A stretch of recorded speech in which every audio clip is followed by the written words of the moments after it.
बिस्मिल्लाहिर्रहमानिर्रहीम, अस्सलाम वालेकुम। I am doctor Arshad Mahmood, senior registrar paediatric neurology at children hospital Lahore. So आज की वीडियो के अंदर हम बात करेंगे कि हमने मायोटोनिया केस को कैसे अप्रोच करना है, हमारी एग्जामिनेशन की स्कीम क्या होनी चाहिए। So myotonia is basically delayed relaxation of muscle, कि हम जो मसल हम कंट्रैक्ट करते हैं और रिलैक्स करते हैं, इसकी एक नॉर्मल स्पीड है। बट अगर ये डिलेड रिलैक्सेशन होगी, मेरे हैंड जो नॉर्मली मैं रिलैक्स कर रहा हूँ स्पीड से कर रहा हूँ, तो अगर इसकी रिलैक्सेशन डिलेड हो रही है तो इसको हम कहते हैं मायोटोनिया बेसिकली।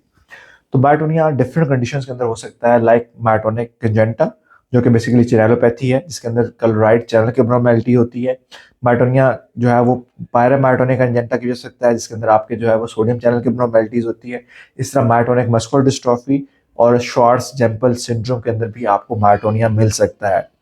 आ, तो आपने देखना है कि मेरे पेशेंट के अंदर मायोटोनिया है या नहीं, और मेरे पेशेंट के अंदर मायोटोनिया का काज क्या है। टिपिकली मायोटोनिया के पेशेंट जो होते हैं वो प्रेजेंट करते हैं in the form of typical जो केस मायोटोनिया के एग्जाम के अंदर आता है वो मायोटोनिया कंजेंटा का होता है।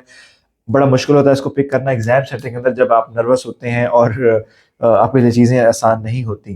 तो एक आइडियल ये है कि जब पेशेंट का जब आप मिलते हैं तो उससे सलाम लें। तो पेशेंट जब सलाम लेते हैं तो आपने ऑब्जर्व करना है पेशेंट का, डिफरेंट चीज़ें आपके सलाम लेने से ठीक आपकी पिक हो जाती हैं। मिसाल के तौर पे अगर पेशेंट को डिस्टोनिया है तो जब उससे आप सलाम लेंगे तो आपके हैंड की एब्नॉर्मल पोस्चरिंग आपको मिल जाएगी, डिस्टोनिया लिसिट हो जाएगा। आप सलाम लेते हैं और पेशेंट जो है वो अगर एक साइड से सलाम लेता है दूसरी हाथ से आपका हाथ नहीं पकड़ता, तो मतलब उस साइड की वीकनेस है, उसकी हेमिप्रेसिस आपकी पिक हो जाती है।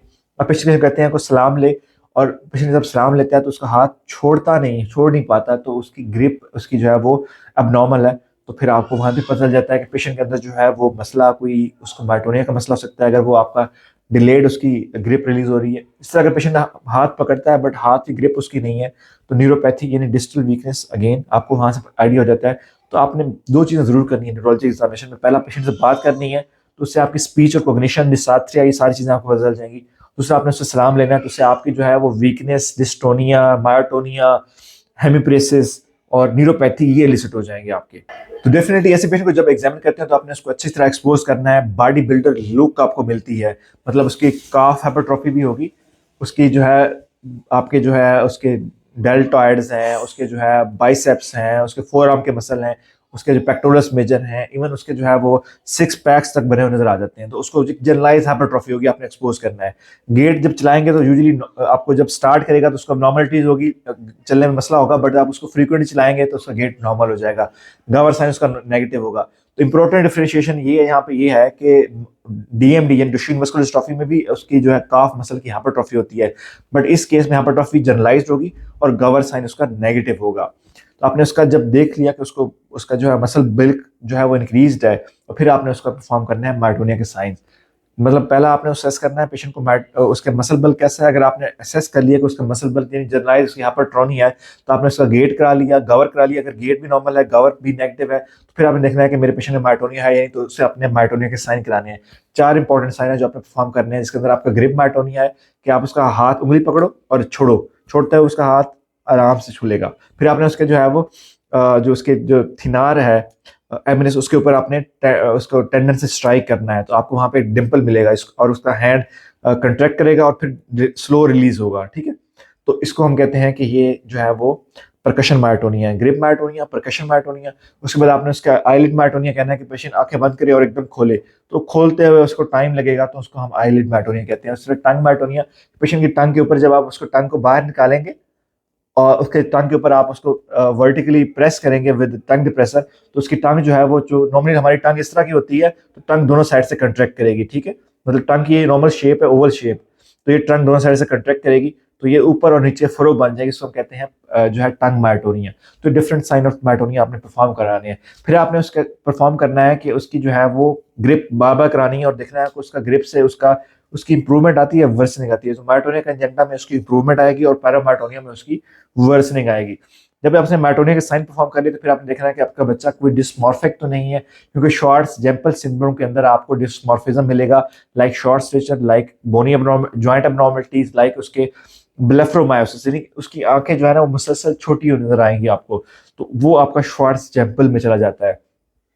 अदर डिफरेंशियल्स जो हमारे मायोटोनिया के उसके अंदर स्टिफ पर्सन सिंड्रोम है, कि पेशेंट को जब स्टिमुलस देते हैं तो पेशेंट एकदम अटक जाता है। अटक जाता है, ठीक है, और वो गिर सकता है, तो उसको हम स्टिफ पर्सन सिंड्रोम कहते हैं, जो कि मायोटोनिया के डिफरेंशियल के अंदर आपको मिल सकता है। इंपॉर्टेंट डिफरेंशियल क्या है? Myotonic muscular dystrophy. तो टिपिकली जब मायोटोनिक उसका गेट आप कराएंगे, गवर कराएंगे, तो आपका गवर पॉजिटिव हो सकता है, आपको डिस्टल वीकनेस मिल सकती है मायोटोनिक मस्कुलर डिस्ट्रॉफी में। और मायोटोनिक मस्कुलर डिस्ट्रॉफी में मायोटोनिया तो होगा, बट उसके अंदर जो है वो मसल बिल्क, जो बॉडी बिल्डर बल्क है मसल का, वो आपको नहीं मिलेगा। उसके टिपिकल फीचर्स होते हैं, लाइक उसके पेशेंट के जो है ना वो एलोंगेटेड फेस होगा, टेम्पोरल वेस्टिंग होगी, प्रोसेस हो सकती है। इसके अलावा पेशेंट को thyroid abnormalities, cardiac abnormalities, diabetes mellitus, testicular atrophy, तो ये सारी चीजें मिल सकती हैं, इसको आपने देख लेना है। और डिस्टल वीकनेस आपको मिलती है। Myotonic muscular dystrophy is the only muscular dystrophy which is having distal weakness, other muscular dystrophies will have the proximal weakness. तो आपने इस पॉइंट ऑफ व्यू से पेशेंट को देख लेना है, ठीक है। मैं दोबारा रिवाइज कर लेता हूँ कि आपने एस्टेब्लिश करना है कि बच्चे का जो बल्क है वो बल्क जो है वो बॉडी बिल्डर बल्क है, ठीक है, इसको हरकुलीन अपीयरेंस कहते हैं। उसके बाद मायोटोनिया के साइन परफॉर्म करने हैं। उसके बाद पेशेंट का गवर गेट देख लेना है कि उसको अंदर कोई वीकनेस का साइन तो नहीं है। आपने सिंड्रोमिक फीचर पूछ देख लेने हैं, लाइक उसकी प्रोसेस, लाइक उसको ब्लेफरोमाइसिस तो नहीं है, शॉर्ट स्टेचर तो नहीं है, जॉइंट एब्नॉर्मलिटी तो नहीं है रिगार्डिंग श्वार्ट्ज जैम्पल सिंड्रोम। और मायोटोनिक मस्कुलर डिस्ट्रॉफी के पार्ट में आपने देख लेना है कि पेशेंट के अंदर जो है वो डिस्टल वीकनेस तो नहीं है, मसल बल्क उसका कम तो नहीं है। यूजुअली मायोटोनिया में आपका मसल बल्क ज्यादा होता है, बट मायोटोनिक मस्कुलर डिस्ट्रॉफी में आपका मसल बल्क कम मिलेगा आपको। Process, facial elongation, temporal wasting, और आपकी जो कार्डियक, थायराइड, टेस्टिकुलर एट्रोफी, ये चीजें आपको फिर मायोटोनिक मस्कुलर डिस्ट्रॉफी मिल लेती हैं। तो इनको आपने देख लेना है और आपने परफॉर्म कराना है। हैंड ग्रिप जो है उसकी रिपीटेटिव हैंड ग्रिप से उसकी हैंड जो है मायोटोनिया कम होता है या बढ़ता है। अगर मायोटोनिया कंजेंटा होगा तो ये इंप्रूव होगा, अगर पैरामायोटोनिया होगा तो आप जब रिपीटेटिवली कराएंगे उसका, तो ये जो हैंड की जो रिलैक्सेशन है ये उल्टा उसको ज्यादा टाइम लगेगा, उसकी वर्स हो जाएगी। इसका डायग्नोसिस कैसे करते हैं? तो इसमें डायग्नोसिस के लिए हम ईएमजी करते हैं। इसके तरफ टिपिकली जो है वो ईएमजी पे आपको डाइव बम्बर या रेसिंग कार साइंस मिलती है, जो कि बेसिकली रेस्टिंग डिस्चार्जेस है।